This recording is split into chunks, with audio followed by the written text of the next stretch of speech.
They have been watching all along, and now we may have let them into our very midst. So don't forget to like and subscribe and come, take a seat by the fire.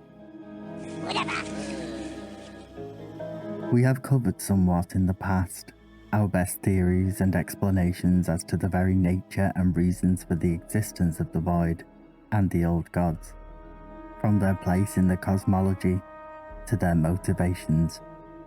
However, with the release of the Sarkareth fight within Aberrus, and now the fractures in time, more has been revealed than we initially assumed. As a reminder to an old theory of ours here at the Cozy Campfire, we have long believed that the old gods on Azeroth were actually once native creatures, that what the Void Lords cast out into the universe were void seeds, masses of pure, undiluted shadow energy that would land on as many planets as they could. These dark seeds would infect anything they came into contact with. The infection would cause violent mutation. There is evidence for this that has shown up in many times. When the mortals are exposed to high concentrations of shadow energy, they transform into the Faceless, for example, like the unfortunate miners in the Whispering Gulch located in the Howling Fjord. This explains why there is a common theme amongst any agent of the void: the eyes that appear, mutation, and tentacles, but each old god had a very distinct appearance from one another. The more plant-based Yogg-Saron to the distinctly aquatic appearance of N'Zoth are prime examples. This theory will become important to remember for later when we do touch on this again.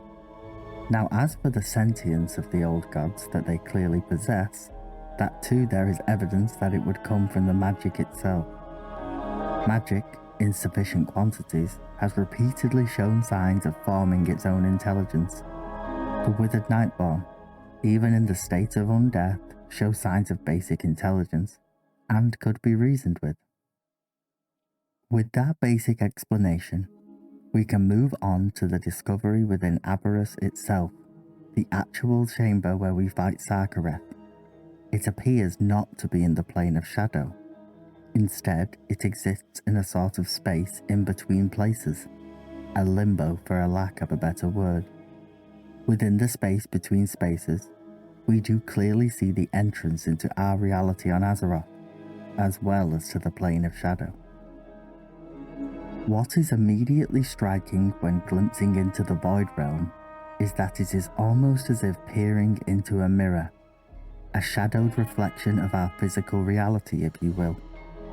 We propose that perhaps that is exactly what the plane of existence really is, a shadow of all things in creation. This could be applied to anything. Let's look at a first example, one that should be fresh in everyone's mind with current events. Neltharion the Earthwarder. We know that the Void was always whispering to him. By his own admission, the whispering never stopped. It preyed upon his darker qualities relentlessly, until the day came where he gave in. He transformed totally, and even mutated. From the benevolent Neltharion, he became an agent of destruction, Deathwing. He was the worst version of himself, almost as though he became or was consumed by his shadowed reflection, just like the realm of the void we have glimpsed. In the case of the black aspect, his negative quality was his ego and his brashness. The voice of the silent star would whisper these affirming truths to him: how he was special and not like the others, how he had a great purpose just for him that his kin could never understand. It was through this manipulation that he succumbed, although it appears to target each individual differently. We see this with another more recent repeat of this process that is about to happen to Nosdormu. The transformation of Nosdormu to Murozond is very much a subject for concern right now. The breadcrumbs have long been laid that this terrible moment may soon be upon us. But the question I wish to explore is the behaviour of the aspect after his transformation. While Murozond is enigmatic and aloof, we have seen from him that he personifies the darker behaviours displayed by Nostormu.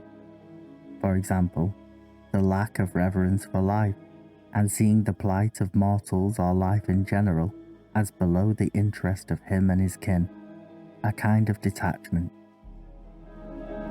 While it is understandable that there is a level of detachment necessary to preserve a timeline, often when the emotional burden of watching those in your care have to die or suffer to allow it to follow its one true path.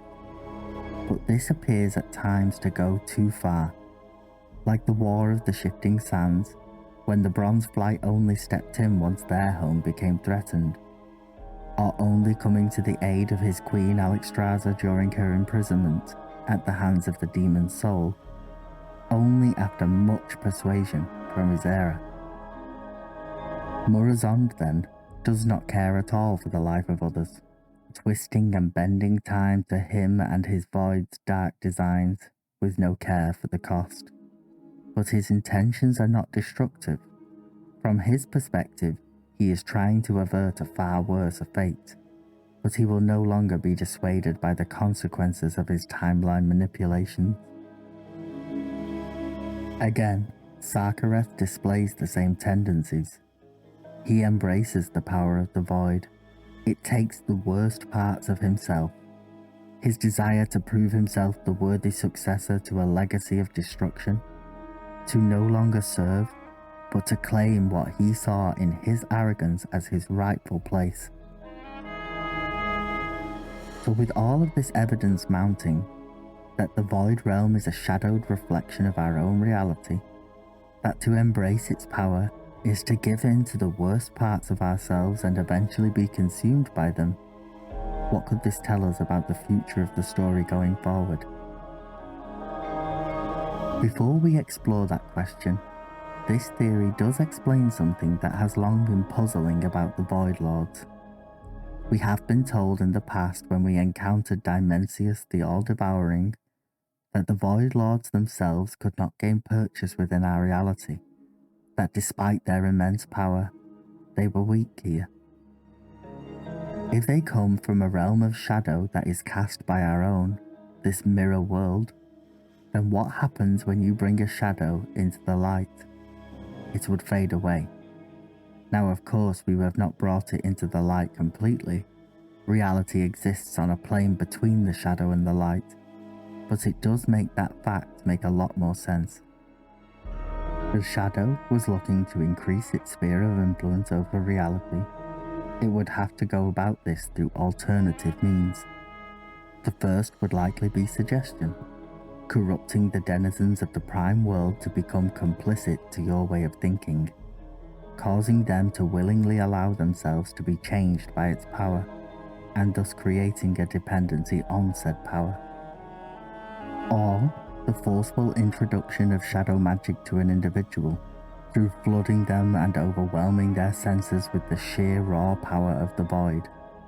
The consequences of both of these actions remain unclear as to whether they are intended or not, but it seems when mortal creatures are exposed to enough void, they lose themselves to its madness.